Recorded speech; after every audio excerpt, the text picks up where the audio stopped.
સાબરકાંઠા જિલ્લાના વિજયનગર પોલીસ સ્ટેશનની અંદર આશરે 2 દિવસ પહેલા એક ડેડ બોડી મળેલ હતું, જે આગળ જતા આઈડેન્ટિફિકેશન કરતા ઉમેશ ખરાડી નામના એક ઇસમનું એ ડેડ બોડી હોવાની માહિતી મળી હતી.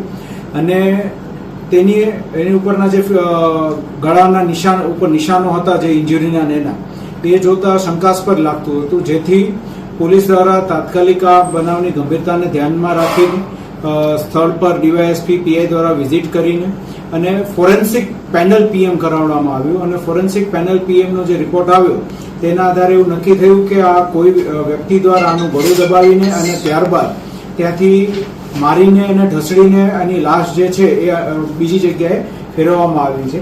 આ જે માહિતી મળી એટલે તરત જ તે એલસીબીની ટીમ અને લોકલ વિજયનગર પોલીસની ટીમ સક્રિય થઈ ગઈ અને તેઓ દ્વારા ત્યાંથી જે શકમંદ ઇસમ હતા, ભૂતકાળમાં કોની સાથે ઝઘડો થયેલો હતો કે બીજો કોઈ પ્રશ્ન જ હતો કે કેમ, એની માહિતી મેળવી અને એક સરદારભાઈ ભગોરા કરીને એક ઇસમ જે છે તેની અટકાયત કરી અને પૂછપરછ શરૂ કરવામાં આવી. અને આ પૂછપરછમાં એવી માહિતી મળી કે આ સરદારભાઈ ભગોરા જે છે તેને 4 તારીખે આમની સાથે ઝઘડો થયેલો હતો ખરાડી જોડે, અને એ પહેલા પણ ભૂતકાળમાં એ લોકો જે ઝઘડા થયેલા હતા અને ક્યાંક ને ક્યાંક આડા સંબંધની અને ચારિત્ર્ય બાબતની જે શંકા કુશંકાઓ હતી તેના ધ્યાનમાં રાખીને આ સરદાર ભગોરા દ્વારા તે ઉમેશ ખરાડીનું ગળું દબાવીને હત્યા કરી નાખવામાં આવી છે. અને ત્યારબાદ એની લાશ ઢસડીને જાડી ઝાકડા વચ્ચે નાખી દેવામાં આવેલી, જેથી લોકોને તાત્કાલિક ખબર ન પડે.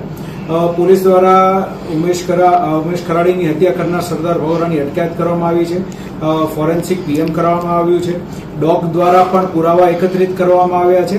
અને તે ઉપરાંત એફએસએલની ટીમ દ્વારા પણ જે કંઈ પણ સૂચના થઈ મુજબ પુરાવા એકત્રિત કરી આ કાયદેસરની કાર્યવાહી હાથ ધરવામાં આવેલ છે.